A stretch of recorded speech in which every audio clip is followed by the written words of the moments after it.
बहन जी की वो ताकत है, यदि बहन जी को गठबंधन में ले लिया किसी भी तरह से, तो मोदी जी या भाजपा के लिए एक मात्र बहन जी है जो इस देश में मोदी को हराने का जज्बा रखती है, भाजपा को हराने का जज्बा रखती है। लेकिन जो ये गठबंधन बना है, वो कभी ये नहीं देखा ये मेरा है या दूसरा है, वो संविधान के अनुसार चलती है, समानता का उसमें वो रहता है। उसमें कोई सारे कार्य किए हैं, बहुत सारे स्कूल कॉलेज बनवाए हैं, यूनिवर्सिटी बनवाई है, और गरीबों को पट्टे दिए हैं, जिनके पास जमीन नहीं थी जमीन दिए हैं, रोजगार दिए हैं।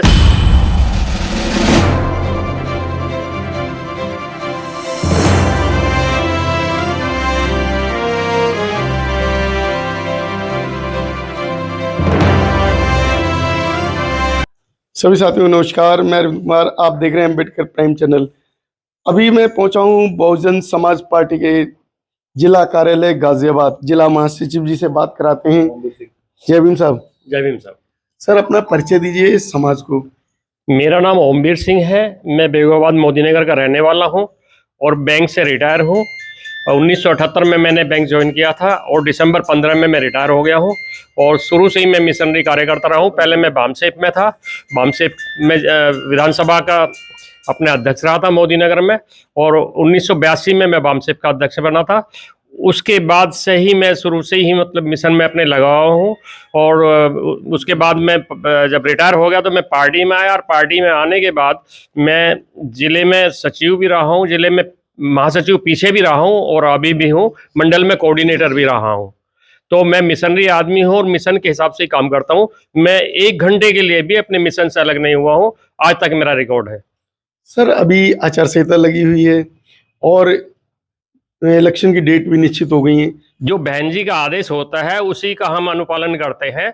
अभी बहन जी का आदेश यही है कि हम अपने जो इलेक्शन लड़ेंगे वो बहन जी के डायरेक्शन पर लड़ेंगे, और कोई भी कैंडिडेट हमारा अभी फिक्स नहीं है, बातचीत चल रही है।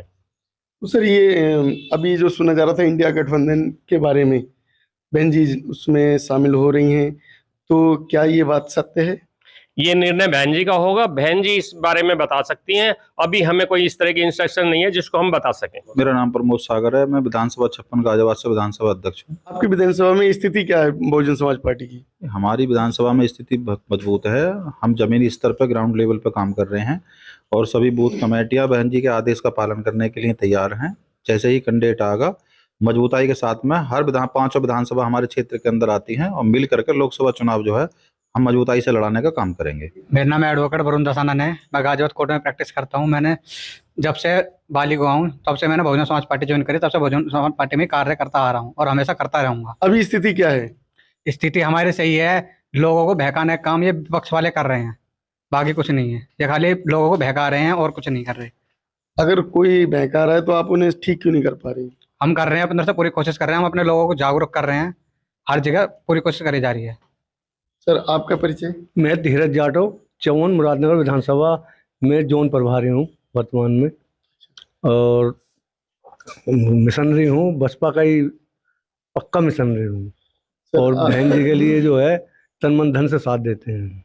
अभी लोग जो है भड़के हुए हैं, कह रहे हैं जी बहुजन समाज पार्टी की स्थिति जो है बहुत ज़्यादा डाउन हो गई है, और उसे स्थिति को सुधारने में आप लोग क्या कार्य कर रहे हैं? कुछ लोगों को हमें बहकाया जा रहा है, हमारे लोगों को, उसको हम सही कर रहे हैं, मेहनत कर रहे हैं उनको अपनी तरफ लाने के लिए, और 90% हम कर चुके हैं। और जब तक इलेक्शन की डेट आ जाएगी, जिस दिन इलेक्शन होगा उस दिन हमारे पूरा समाज सब एक साथ हाथी पे वोट लगाएगा। इसी क्रम में और भी व्यक्ति खड़े हैं, हम इनसे मिलाते हैं। सर, जय भीम। आपका परिचय सर? मेरा नाम चमनलाल करदम है जी। जब बहन जी पहली बार उत्तर प्रदेश में मुख्यमंत्री बनी थी तो मुझे ये पता चला था कि हमारी भी कोई पार्टी है और हमारे ऊपर भी कोई सुप्रीमो बैठे हुए हैं। उस दिन मुझे ये ज्ञान हुआ। मैं तभी से बहुजन समाज पार्टी में काम करता हुआ आया हूँ, मेहनत से काम करता हूँ और हमेशा करता रहूँगा, और आज भी कर रहा हूँ, और हम खूब अच्छी तरह मेहनत कर रहे हैं बहन जी को जिताने के लिए। सर, इन्होंने कहा है कि मेहनत कर रहे हैं बहुत अधिक। क्या वो जो मेहनत कहाँ तक रंग ला रही है वो बताएंगे जनता को? सर, मेहनत बहुत रंग लाएगी। इतनी मेहनत कर रहे हैं हम लोग, बूथ बूथ पे जाके, हर सेक्टर में, हर बूथ पे जाके पब्लिक समझा रहे हैं, और जो समझ रहे हैं लोग समझ रहे हैं इस बात को, क्योंकि मोदी मीडिया ने हर उस पर चैनल पे ये अफवाह उड़ा दी थी, 2022 में भी उड़ाई थी कि दूसरे नंबर की पार्टी सपा को दिखा दिया था। इसीलिए हम लोग 2022 में थोड़ा डाउन रह गए, लेकिन इस बार ऐसा नहीं होगा। हर लोग समझ रहे हैं कि मीडिया जो अफवाह उड़ाती है वो मोदी मीडिया पैसे के सहारे से चलती है, और तो इसलिए सर, आप भी तो अपनी मीडिया को नहीं बुलाते हैं ना। नहीं, हमारी मीडिया अपना पूरा काम करती है, और लेकिन कुछ लोग, हमारी जो मीडिया है वो थोड़ा सा डर या कैसी थोड़ी सी है, इसलिए पैसे के मामले में वो डर हम जाती है। तो सर मदद कहाँ करते हैं फिर आप मीडिया की? जो मदद आप जो कह रहे हैं कि डर जाते हैं। मदद क्या, सत्ता में जो पार्टी रहती है वो, और हम लोग सत्ता से 10-12 साल पीछे हो चुके हैं थोड़ा सा, लेकिन इस बार कोई दिक्कत नहीं है, मदद पूरी हो रही है और इस बार सम्मान हो रहा है। सर जी, ये सम्मान की बात कर रहे हैं, मीडिया पे दोष लगा रहे हैं। अब ये इन्होंने कहा है कि मीडिया, तो मीडिया की कितनी मदद करते हैं लोग? नहीं, मीडिया की हर संभव मदद करी जाती है, टाइम टाइम पे आने पे। सर फोन बंद कर लीजिए आप। और रही बात इसकी कि संबंध में तो हैं सभी, और रही अगर हम बात करते हैं कि भाई अभी जो चल रहा है, जब से बीजेपी की सरकार आई है 2014 से और आज तक अगर आप देखोगे तो सिर्फ और सिर्फ एक दिन, एक मिनट भी ऐसा नहीं होता, टीवी खोल के देखोगे आप, जितने भी न्यूज़ चैनल है सब पे मोदी जी और बीजेपी के वो प्रति पैसा खर्च करते हैं, मीडिया पे पैसा खर्च करते हैं, इसीलिए मोदी जी आते हैं। बिल्कुल बिल्कुल। आप अपनी मीडिया पे, आपकी अपनी मीडिया तो कभी बहन जी ने बनाई नहीं अपने शासन सत्ता में। उस समय अगर मीडिया बना लेते, उनके पास अधिकार था, सब कुछ था, पैसा भी था, तो उस समय मीडिया उन्होंने खड़ी नहीं की। अब आप दूसरे की मीडिया पे दोष लगा रहे हो। अपनी मीडिया अभी है, उसकी तो उसे तो खड़ा कर लो आप। सर पहली बात तो ये कि हमारी सरकार आई है और पूर्ण बहुमत की जो सरकार आई सिर्फ एक बार आई है, और वो हमने जो राज करा है सिर्फ उत्तर प्रदेश पे करा है, ना कि हमने पूरे देश पे। अगर हम पूरे देश पर राज कर रहे होते तो हमारा मीडिया भी होता और हम हर एक चीज में सक्षम होते। समझ रहे हैं आप? उत्तर प्रदेश में भी मीडिया की जरूरत होती है। मीडिया तो अगर आपकी है तो आप उत्तर प्रदेश से पूरे प्रदेश में अब तक फैल जाते। केवल कमी यही रही है, नहीं है तो उसे कैसे ठीक करेंगे आप? मैं नवीन कुमार गौतम, विधानसभा 54 मुरादनगर गाजियाबाद से विधानसभा अध्यक्ष हूँ, रहने वाला शाहपुर गुमेटा का। सबसे पहले तो मैं आपका बहुत बहुत धन्यवाद करूँगा, क्योंकि आप हमारी आवाज़ को हमारे जनता तक पहुँचाने का काम कर रहे हैं। तो जहाँ तक अभी आप कह रहे थे कि मीडिया को जो सपोर्ट और सहयोग नहीं करते, हमारी जो बहुजन समाज पार्टी वो चंदे से चलने वाली पार्टी है, और आप उसको जो है चंदे के रूप में समझ के हमारी आवाज़ को जो है जनता तक पहुंचाएं। अगर बहन कुमारी मायावती जी भारत की प्रधानमंत्री बनेगी तो आपको ये बातें कहने की जरूरत नहीं पड़ेगी। सर, अभी जो इलेक्शन की स्थिति है उसे आप कहाँ लेके जाते हैं? सब जो हमारा समाज है वो गुमराह है, भटकाया हुआ है, क्योंकि उनको झूठ बोल के उन्हें बताया जाता है, करा जाता है, समझाया जाता है। ये ऐसा बाबा साहब के ज़माने में भी हुआ था, इसलिए अब समय आ गया, लोग समझने लगे हैं उस बात को और आस्ते आस्ते समझ रहे हैं। और हमारे पास मीडिया नहीं है, लेकिन हम आपस में मीटिंग करके वैसे अपने विचार रख के लोगों को समझाते हैं। सर, बिना मीडिया के आप कितने घरों में पहुंच के समझा सकते हो? ये हमारी मजबूरी है, क्योंकि मीडिया तो बहुत ज़्यादा पैसों में होता है, लेकिन हमें अपने सोशल मीडिया को अब थोड़ा सहयोग करके करना चाहिए, वो हमारा फर्ज बनता है और फ्यूचर में भी हम ध्यान रखेंगे, इसको करेंगे। हमारे देश की जो पार्टी है, वो मिशन तो अच्छा लेके आई थी, लेकिन वो मिशन जो है वो बेकार हो गया था। अब उस मिशन को ठीक करने का आपके पास केवल और केवल 1 महीना है पूरा का पूरा, क्योंकि 19 तारीख की डेट फिक्स है, आज 21 तारीख हो गई है। तो आप 30 दिनों में कैसे सुधार सकते हैं? हम छोटी छोटी और बड़ी जो भी मीटिंगें होंगी उनमें लेंगे और लोगों को समझाएंगे। लोग वैसे समझदार हैं, वो समझते हैं कि भाई यदि हमारी कोई पार्टी है तो बहुजन समाज पार्टी है, जिसकी नेता बहन जी हैं, आदरणीय बहन जी, उसमें लोगों का अटूट विश्वास है। वो जानते हैं कि यदि संविधान का पालन इस देश में कोई पार्टी या कोई नेता कर रही है तो बहन कुमारी मायावती और अपने बहुजन समाज पार्टी ही कर रही है। तो अदरवाइज सब मतलब लीपापोती करके वो झूठ बोल के बहकाते हैं कि भी तरक्की हो रही है, ये हो रहा, बाकी कुछ नहीं हो रहा। हम लोगों को रोजगार नहीं मिल रहा है, हम लोगों की स्वास्थ्य नहीं है, शिक्षा नहीं है, और सारी वो काम जो मतलब करने चाहिए हमें भिखारी बना दिया है। हम नहीं चाहते कि हम किससे भीख लें या हमें मतलब अनाज और चावल दिया जाए। हम चाहते हैं हमें रोजगार मिले, हमें शिक्षा मिले, उससे हमें दूर किया जा रहा है। ये सभी जानते हैं इसके बारे में।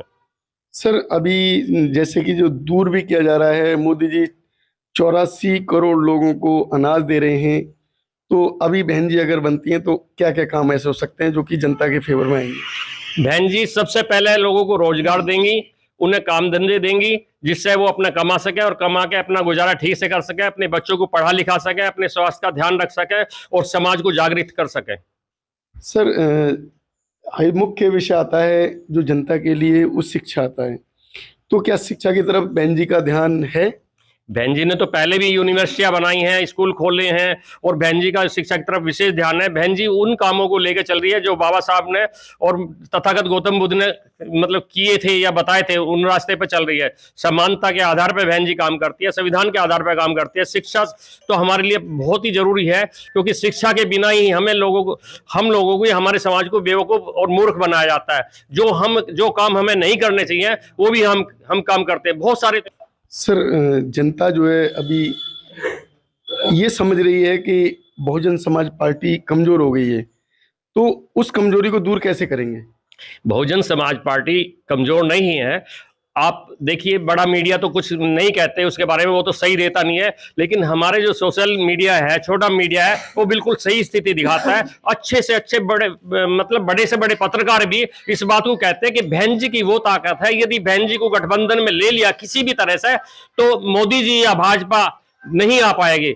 और बहन जी यदि नहीं आती है तो कोई वो ही नहीं है जो उसे मतलब हरा सके। अकेली एक मात्र बहन जी है जो इस देश में मोदी को हराने का जज्बा रखती है, भाजपा को हराने का जज्बा रखती है। लेकिन जो ये गठबंधन बना है वो दिल से नहीं चाहता, क्योंकि उनके अंदर वो हीन भावनाएं हैं, वो मनुवाद है, वो जातिवाद है। वो नहीं चाहते कि भाई ये दबे कुचले लोग तरक्की करें, उठे, और वो दलितों में भी वो महिलाएं उसका इतना नाम हो। और वो इस बात से घबराते हैं कि यदि इनकी एक बार सरकार आ गई तो पता नहीं सैकड़ों साल तक हमारी सरकार नहीं आ पाएगी, और ये सही को सही और गलत को गलत बता देंगे। और उस समय पे जब सही को सही और गलत को गलत बताएंगे और शासन प्रशासन और मतलब जज वगैरह सही वो देंगे, जजमेंट देंगे, और वो पोले खुलेंगी जो इन्होंने किया है, तो वो जेल में जाएंगे या विदेश भागेंगे। तो इस डर से वो मतलब घबराए हुए हैं, पूरी तरह से घबराए हुए हैं। तो क्या आपका इशारा मोदी जी की तरफ है, मोदी जी जेल जाएंगे? नहीं, कोई भी जो मतलब भ्रष्ट आदमी है जिसने उल्टा सीधा किया है वो जेल जाएगा। बहन जी के राज में वो जेल जाएगा, वो नहीं बचेगा। सर लेकिन जो है अभी तो भ्रष्ट जो है अगर जनता मान रही है, आरोप लगा रही है, तो मोदी जी पे, तो आपका इशारा मोदी जी की तरफ है? मेरा इशारा मोदी जी की तरफ नहीं है। मैं कहता हूं बहन जी के शासन में समानता का वो चलता है, वो किसी के साथ पक्षपात नहीं करती। यदि किसी ने कोई भ्रष्टाचारी की होगी, अपराध किया होगा और कानून के अगेंस्ट या संविधान के अगेंस्ट काम किया होगा तो वो बचेगा नहीं। ये लोग जानते हैं, अच्छी तरह से जानते हैं। वो किसी के साथ वो नहीं करती, अपने मंत्रियों को भी फटाफट वो अपने जेल में भिजवा देती है। बहन जी ने कभी ये नहीं देखा ये मेरा है या दूसरा है, वो संविधान के अनुसार चलती है, समानता का उसमें वो रहता है, उसमें कोई पक्षपात नहीं होता। सर बहन जी ने अपने शासनकाल में ऐसे क्या कार्य किए थे जो कि जनता चुन के लेके आई थी? बहन जी ने बहुत सारे कार्य किए हैं, बहुत सारे स्कूल कॉलेज बनवाए हैं, यूनिवर्सिटी बनवाई हैं, और गरीबों को पट्टे दिए हैं, जिनके पास जमीन नहीं थी जमीन दिए हैं, रोजगार दिए हैं, और मतलब शिक्षा में विशेष तौर पर मतलब रोजगार में विशेष तौर पर मतलब उन्होंने काम किया है जो सराहनीय है। बहन जी का शासनकाल की बड़ी लोग तारीफ करते हैं, लेकिन तारीफ के बावजूद जो है बीएसपी को जो सीट नहीं मिल पाई थी, उसके लिए जिम्मेदार कौन सर? देखिए, ये जो लोग हैं इनके पास बहुत ज़्यादा मतलब मीडिया है और मतलब इनकी पब्लिसिटी बहुत ज़्यादा होती है। अभी जैसे पत्रकार हैं या जो बड़ी बड़ी मीडिया हैं जो 100 करोड़ 150 200 करोड़ के वाले हैं, वो सारा कुछ सुबह से शाम तक वो चलाए रखते हैं कि भाई मोदी जी ये है, वो है, भाजपा ये है, ये कर रही है, वो तरक्की कर रही है। वो ये नहीं बताते कि देश कहाँ पहुँच गया है, कितना मतलब कर्जे में दब गया है। और मतलब ये समझो कि 2-2.5 गुना ज्यादा मतलब कर्ज ले लिया है मोदी जी ने अपने पीरियड में। जो 65-70 साल में कर्ज नहीं हुआ था वो मोदी जी ने 8-10 साल में ले लिया है, और ये सबको मालूम है, जितने बड़े बड़े हैं सबको मालूम है। आंकड़े देख लीजिए, सब पता चल जाएगा। और आने वाले उसमें मतलब ये कि देश बिल्कुल डूब जाएगा कर्जे से, और मतलब इतना मतलब जो हमारा देश का एक जो बजट बनेगा वो पूरा बजट से ब्याज देने में ही खत्म हो जाएगा। सर ये अभी कुछ चर्चा में आया था, जो बीजेपी की सरकार के कुछ लोग अभी घोषणा भी की अभी 4 दिन पहले कि 400 पार अगर हमें सीट मिल जाती हैं तो हम भारत के संविधान को ही खत्म कर देंगे। तो ऐसा क्यों ये आवाज उठ रही है? क्योंकि वो मनुवादी लोग हैं, वो मनुस्मृति को मानने वाले लोग हैं। जिस समय संविधान बना था उस समय भी इन लोगों ने इग्नोर किया था, मना किया था कि संविधान तो ऑलरेडी है मनुस्मृति, और जिसमें ये कहा गया कि ढोल गंवार शूद्र पशु नारी ऐसा बिताड़िन के अधिकारी, पूजे विप्र शील गुणहीना शूद्र न गुणगन ज्ञान परवीना, सापत ताड़त पुरुष कहता पूजे विप्र असी गावही संता। तो ये पक्षपात वाले लोग हैं, इनके उसमें मतलब वर्ण व्यवस्था देख के और लोगों को दंड दिया जाता था।